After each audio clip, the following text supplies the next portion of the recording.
All right, now let's move to the checkbox, the Remember Me checkbox. So to create this checkbox, we're gonna create a div, okay, of class checkbox. Okay, and then inside the div, we're gonna need to place the inputs of type checkbox inside the label tags. Okay, so we're gonna create label tags, okay, saying remember me, and inside the label tags we're gonna have our input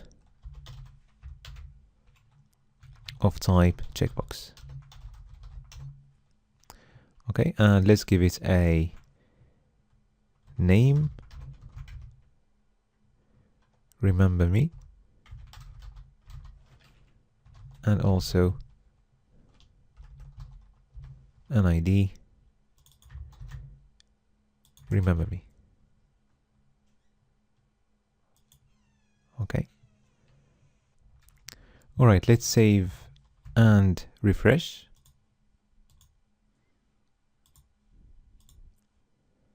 Okay, now let's add the forgot password link right after the remember me checkbox. Okay,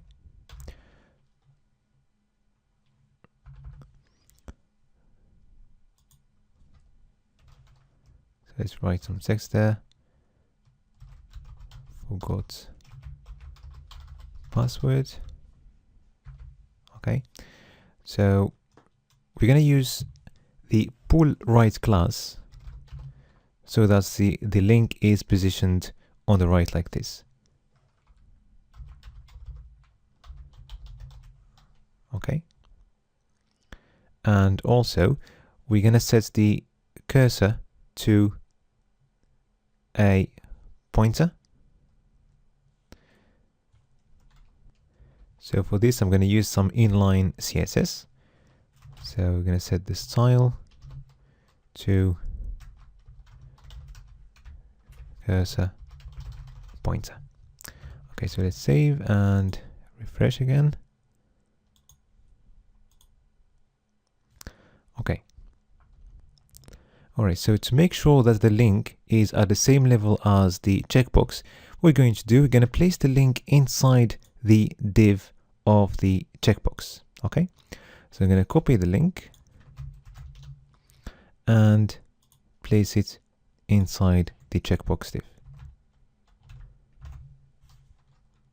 Okay, so now if we save and refresh,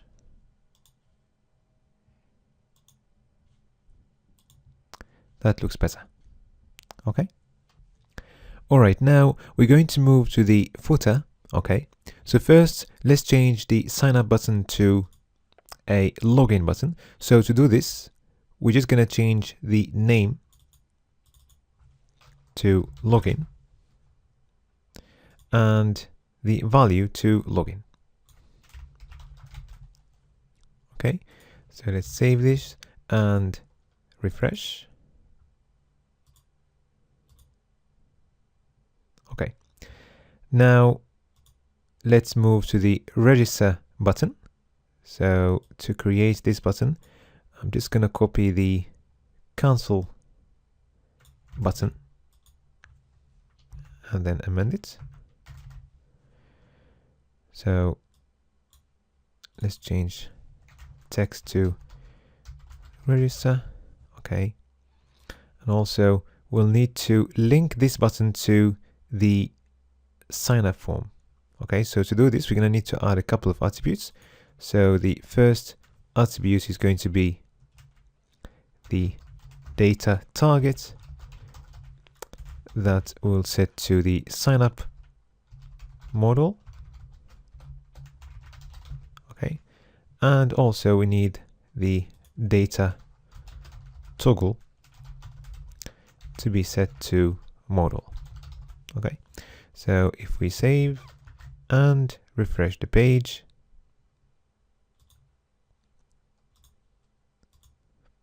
we can see our register button in there, but we want the register button to appear on the left like this. So we're just going to add a class to it, which is going to be pull left. Okay, so let's save and refresh the page, and it looks fine. All right, now let's move to the forgot password form. Okay, so what we're going to do, we're going to copy the login form and amend it to match the final form. So here is the login form.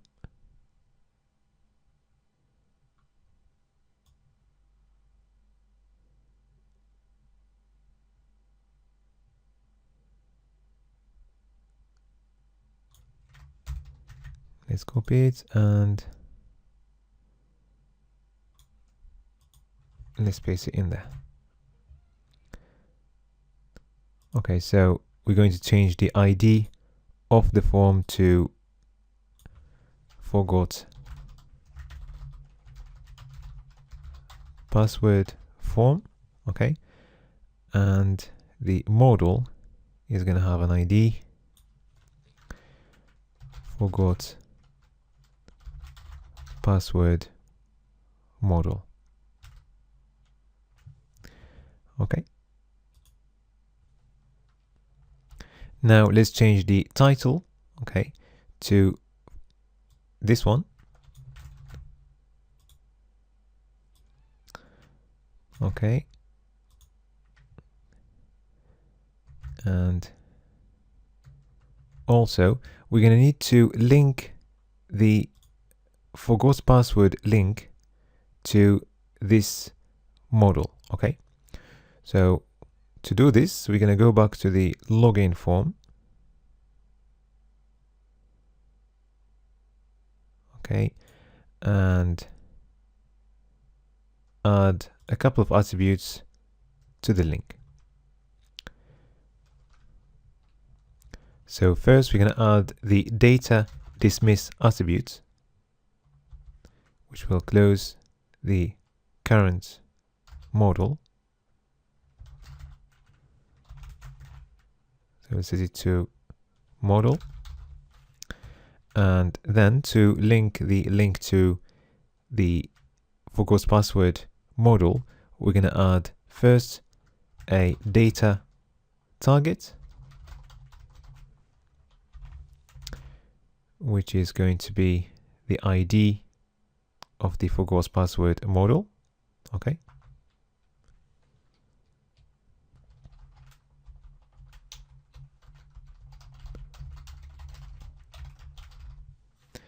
And finally, we're going to have a data toggle, which we'll set to model. Okay, and just make sure you've got a number sign in there. Okay, so if we save and refresh the page,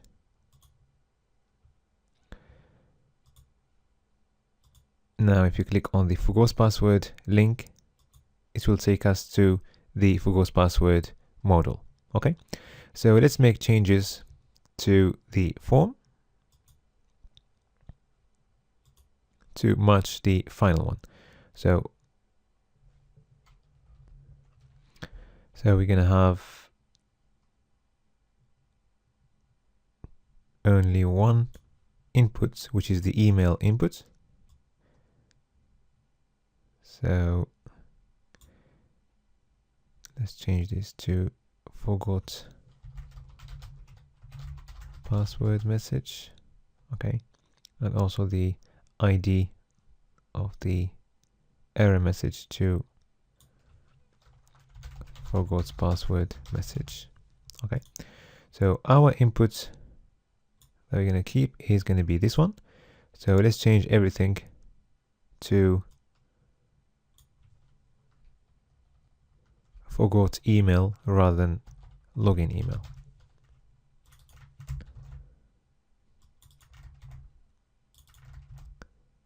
Okay, and we're going to keep the same placeholder.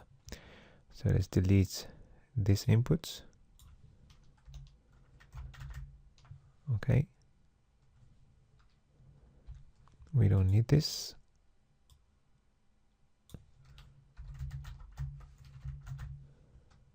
Okay, and now let's move to the footer. So we're going to change this button to submit. Okay. So the value is going to be submit, and the name is going to be forgot password. All right.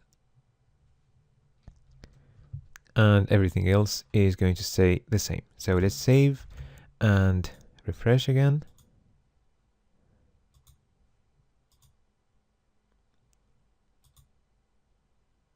Okay. Everything looks fine for now. All right, so our landing page is now complete. And in the next video, we are going to move to the main page where the user is directed when they are logged in. Okay. Which is going to be this one.